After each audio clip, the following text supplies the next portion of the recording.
Ação antrópica com impacto ambiental é um tema que cai demais no Enem. Não cai só em biologia, cai em química, cai em geografia e pode até cair em linguagens e sociologia.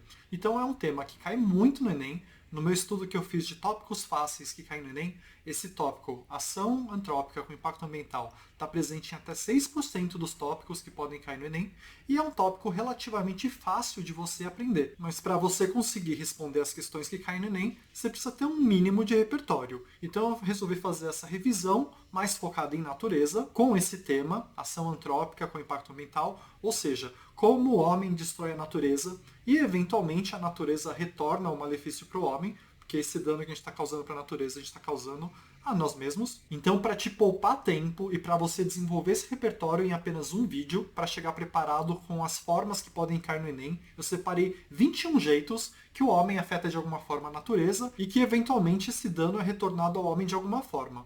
Então eu separei o vídeo em 4 partes para você poder ir para a parte que mais te interessa. Primeiro eu vou falar de impactos relacionados à água, depois eu vou falar de impactos relacionados ao ar, depois eu vou falar de impactos relacionados a florestas e agricultura e, por último, impactos relacionados à vida urbana. Então você fica à vontade para ir para a parte que mais te interessa e bora para o vídeo de hoje.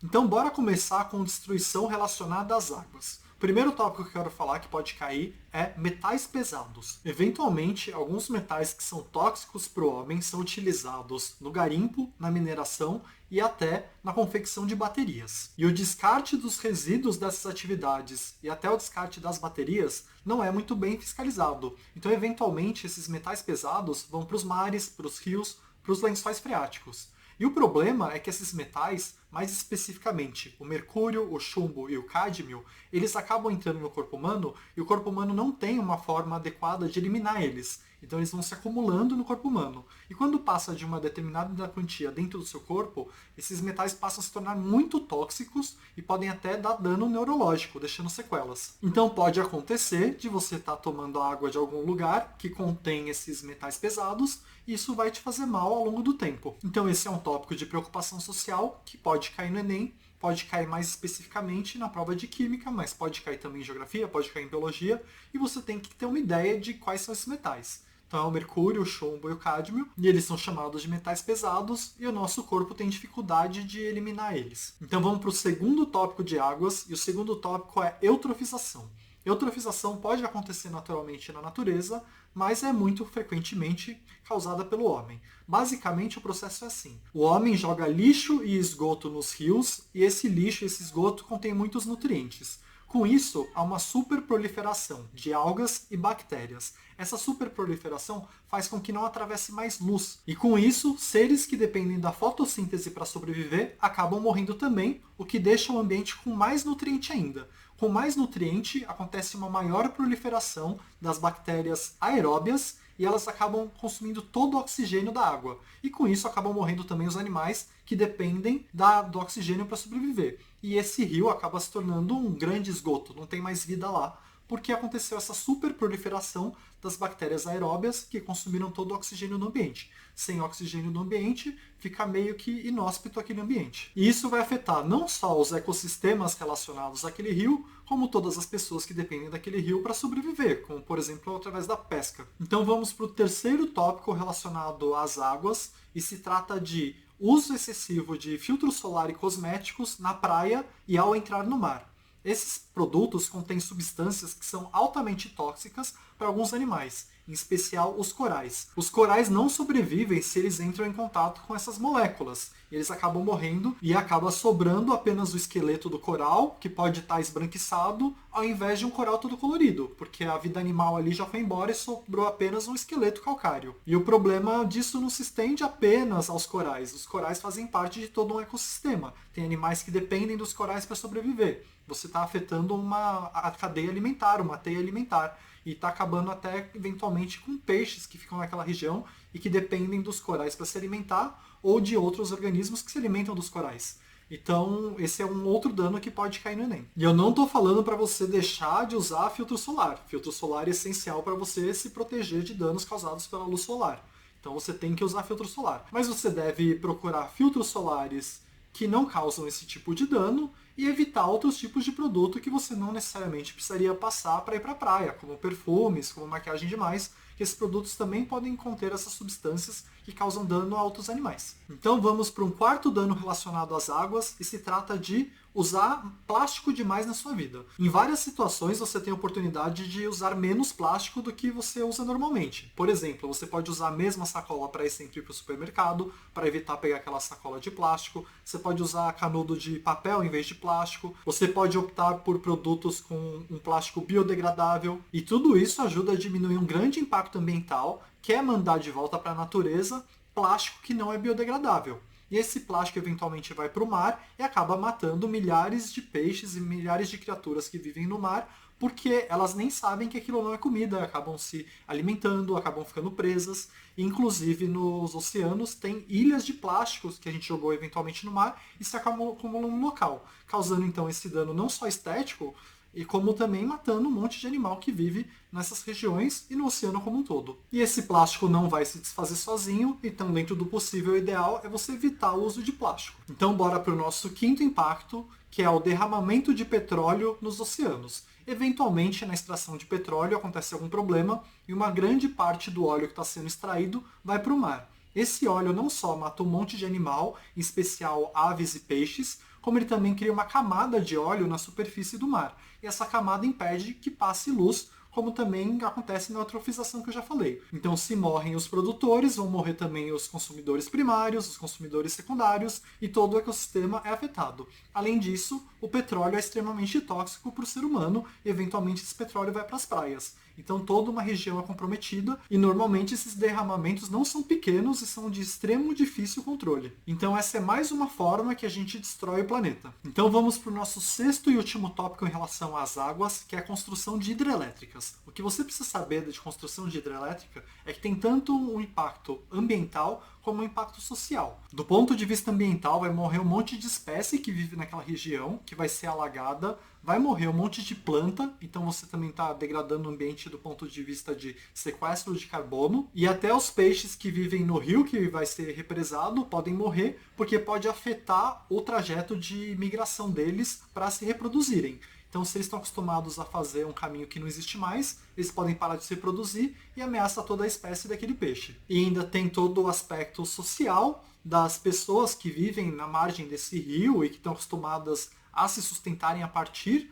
dos benefícios que aquela mata traz ou que aquele rio traz, vão ter a vida completamente alterada e eventualmente sofrer consequências econômicas, além de ter que se mudar para uma região que não é o que elas desejariam. Então, construção de hidrelétrica é todo um capítulo à parte, porque envolve várias consequências, tanto para o meio ambiente como para as pessoas e comunidades que vivem na região.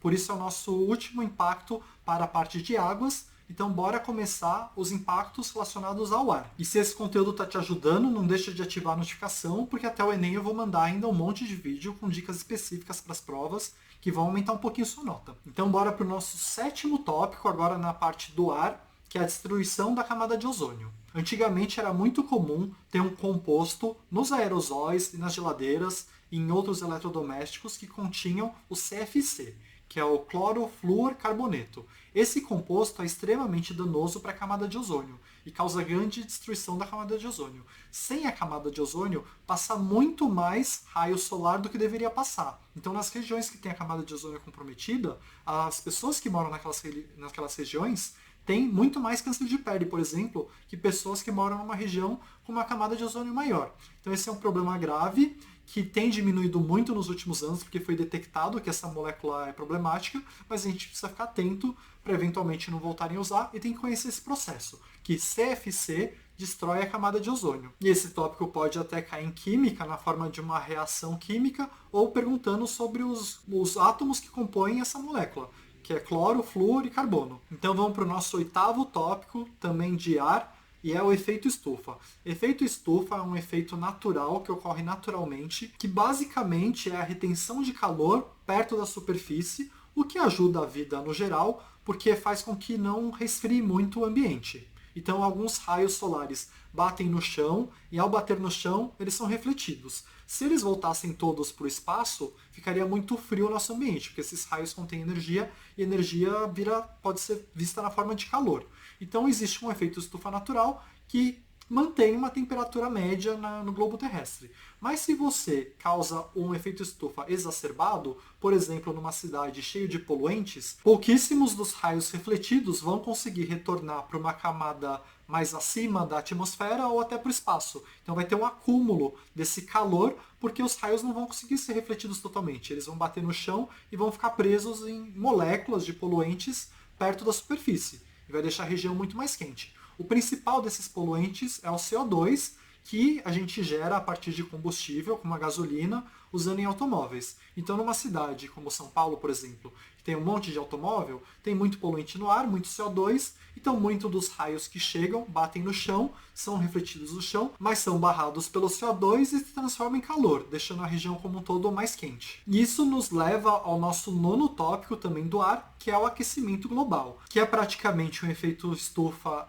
em escala planetária e aumenta a temperatura média do planeta como um todo. Isso faz com que ocorra o derretimento das calotas polares e aumente o nível dos oceanos. Se os oceanos aumentam demais, as cidades que estão próximas da praia também vão ter esse comprometimento, que a água vai estar acima, a cidade como um todo ficaria submersa. E grande parte da população terrestre vive em cidades que ficam em praias. Por exemplo, aqui no Brasil tem Rio de Janeiro, tem um monte de cidade grande no Nordeste, tem as cidades litorâneas do estado de São Paulo, que tem bastante gente. Então esse é um problema, mas o aquecimento em si também é um problema, porque nós, organismos vivos, dependemos de uma faixa razoável de temperatura para sobreviver. O corpo humano não aguenta temperaturas absurdas. A gente começa a passar mal lá a partir dos 40 graus Celsius, que já é uma temperatura comum em muitos lugares, e se uma pessoa fica nessa temperatura fora de casa, tomando luz solar, ela vai passar mal. Então imagina essa temperatura amplificada. Então esse é um problema muito grave, por isso que tem um monte de encontro mundial para tentar resolver esse problema. Nesse ano teve um encontro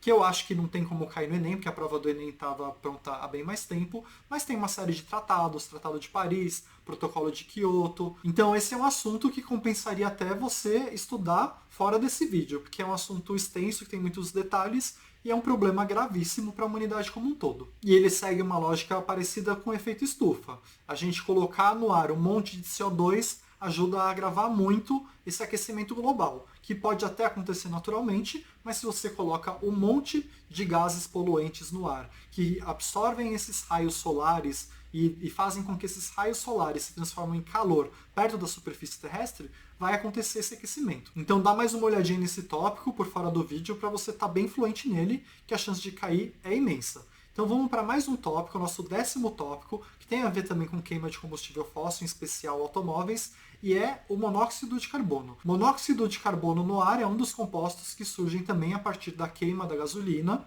principalmente dos automóveis, e é um composto que, diferentemente do CO2, então o CO, o monóxido de carbono, é diferente do dióxido de carbono, que é o CO2, porque o CO2 não é tóxico para o ser humano. A gente não consegue viver num ambiente que só tenha CO2, porque não vai ter O2 suficiente para a gente respirar. O CO, que é o monóxido de carbono, tem um problema adicional, que é ele tem alta afinidade na sua hemácia. Então quando você respira, se tiver CO2, o CO2 não vai vencer a concorrência com o oxigênio para se prender a sua hemácia no seu sistema respiratório. Já o CO tem alta afinidade por hemácia. Então se você respira CO com O2, o CO vai se ligar na sua hemácia e vai impedir que o O2 se ligue. Então num ambiente cheio de monóxido de carbono, que é o CO, você pode acabar morrendo porque o seu organismo não vai receber O2, oxigênio suficiente, para manter suas células vivas. Então esse é um problema também da queima de combustível. E o nosso próximo tópico, o 11º tópico, para fechar a parte do ar, também tem a ver com queima de combustível, e se trata da chuva ácida. A chuva ácida existe naturalmente com o CO2 do ar, mas é um ácido fraco que é formado, que é o ácido carbônico. Mas no combustível, eventualmente, tem compostos de enxofre e de nitrogênio que são soltos para o meio ambiente a partir de combustível de carros e veículos, mas também de indústria,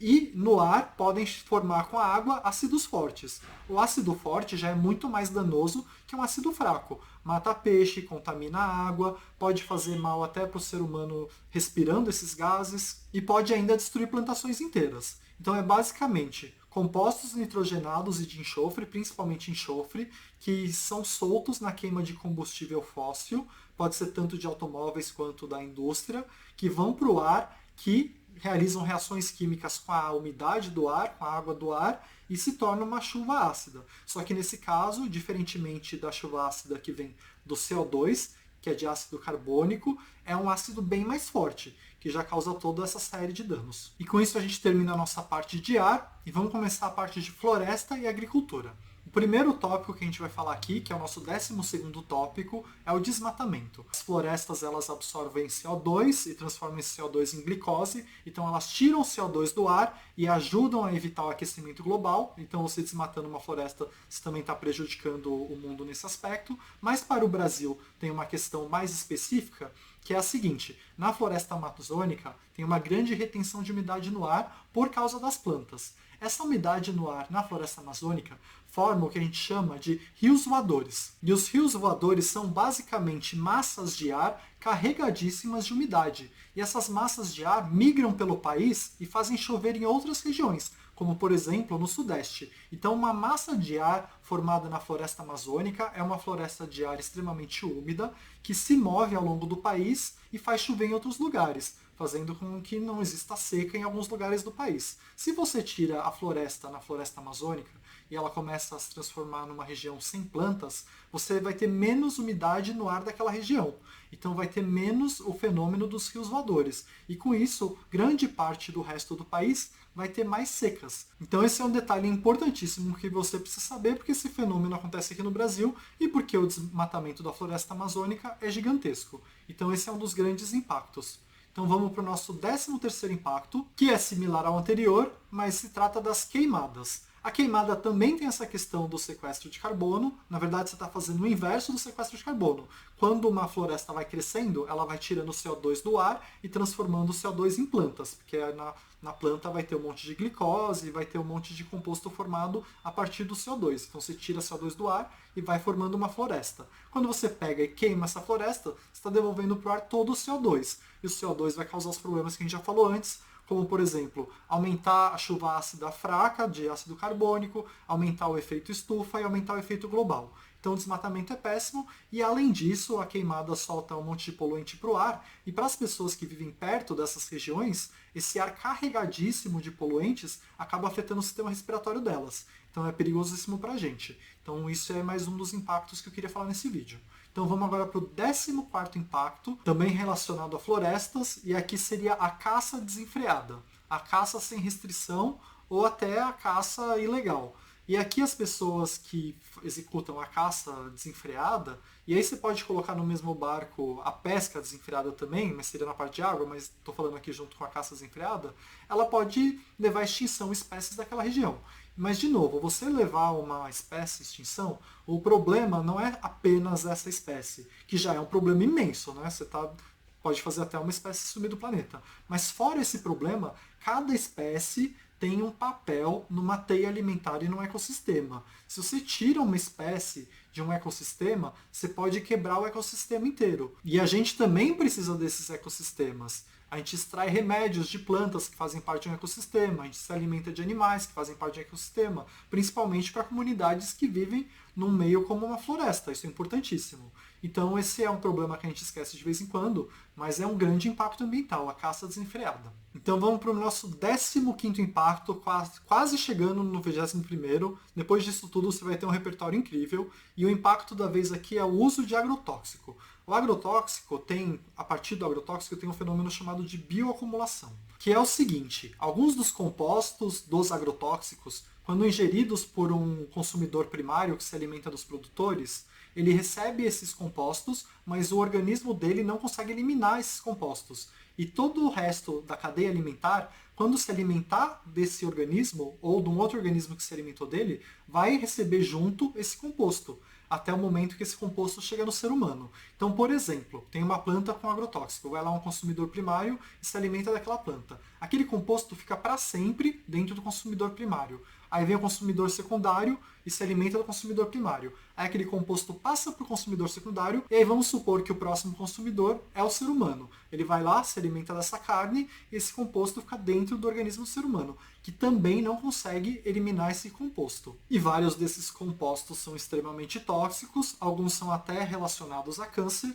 então é um grave problema que a gente usa algo na agricultura que eventualmente causa dano ao ser humano. E o nosso próximo tópico, o 17º, também é relacionado à agricultura e é o uso de transgênico, que tem 3 problemas gravíssimos. Um transgênico, por exemplo, a soja transgênica, é uma planta que sofreu uma alteração genética feita pelo ser humano para que ela renda mais na produção agrícola.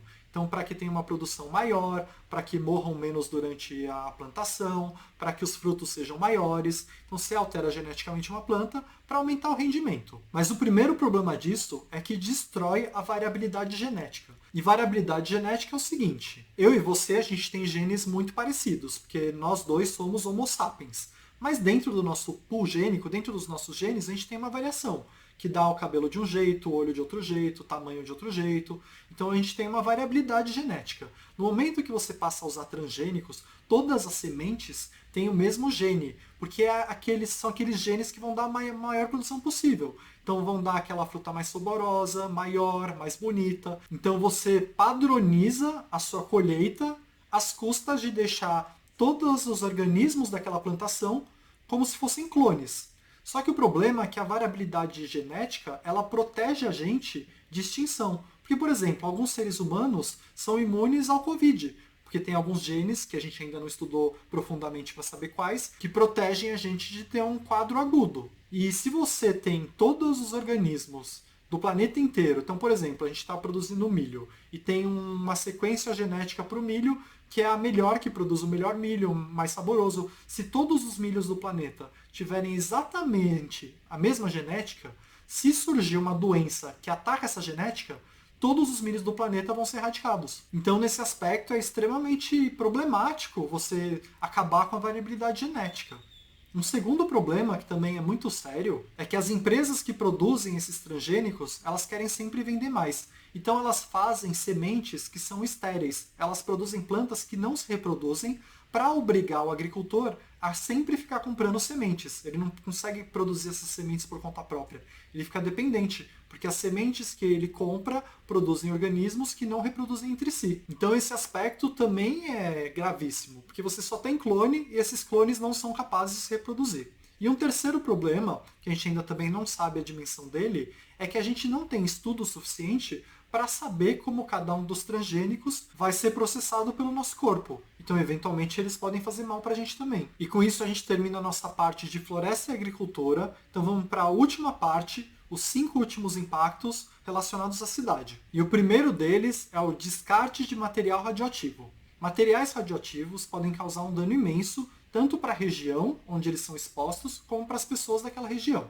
Aqui no Brasil teve um evento há mais de 30 anos, que é conhecido como Césio 137, Césio 137, que foi um descarte errôneo de material radioativo que acabou por matar pessoas e contaminar várias outras pessoas. Ele é considerado um dos maiores eventos do mundo relacionados à radiação, mas é importante você conhecer porque aconteceu aqui no Brasil, mais especificamente em Goiânia.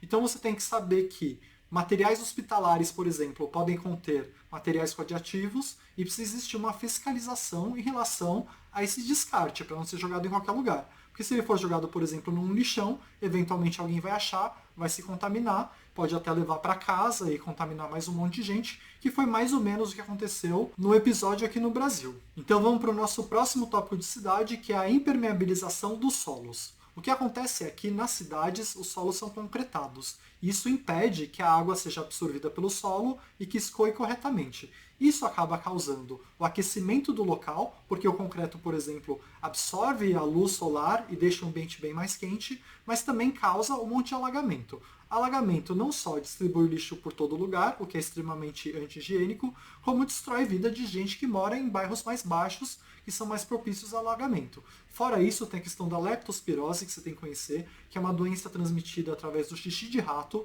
Então, quando tem um alagamento numa região que tem muito rato, as pessoas daquela região podem pegar leptospirose. Então, esse é um problema que você precisa conhecer. E o próximo tópico é a retirada de áreas verdes, que acontece em cidade também. Então, você tira áreas verdes para concretar, para colocar asfalto. E como eu já disse anteriormente, O concreto, ele absorve a luz solar e transforma ela em calor. Já as plantas absorvem essa luz solar, mas usam essa energia para crescer. Então elas não devolvem para o meio ambiente o calor, elas absorvem o calor para elas, que é diferente do concreto, que deixa a região mais quente. E com isso a gente vai para o nosso penúltimo impacto, que é a formação de ilhas de calor, que é basicamente a soma de várias dessas mudanças que eu já falei. Ou seja, você vai na cidade com poluentes, tem o efeito estufa. Você vai na cidade com um solo impermeável, você tem o aquecimento por causa do concreto. Você vai na cidade sem área verde, então você não tem essa retenção do calor. E fora isso, você constrói um monte de prédio que bloqueia o fluxo de vento. Somando tudo isso, você tem vários fatores aquecendo aquele lugar e formando o que a gente chama de ilha de calor, que é uma região urbana bem mais quente do que uma região ao lado, por exemplo, que tem algumas plantas e não tem tanto concreto e não tem tanto prédio. E com isso a gente vai para o nosso último tópico, que é um tópico bônus, é o tópico número 21, que é a criação de superbactérias, que acontece como consequência da nossa civilização, que usa demais antibiótico e acaba selecionando entre um grupo de várias bactérias aquelas mais resistentes. Porque a gente vai combatendo várias bactérias, as mais fracas vão morrendo e vão sobrando só aquelas bactérias que resistem ao efeito do antibiótico. Com isso a gente forma o que a gente chama de superbactérias. Então é perigosíssimo que no futuro a gente tenha bactérias que sejam imunes a todos os antibióticos que a gente tem disponível. Então esse é mais um problema trazido pelo progresso. Então com isso a gente acaba o vídeo, eu espero que te ajude muito. Tem mais um vídeo que tenta te dar um adianto na área de natureza, que é metade da área de biologia em apenas um dia, você pode dar uma olhada. E obrigado!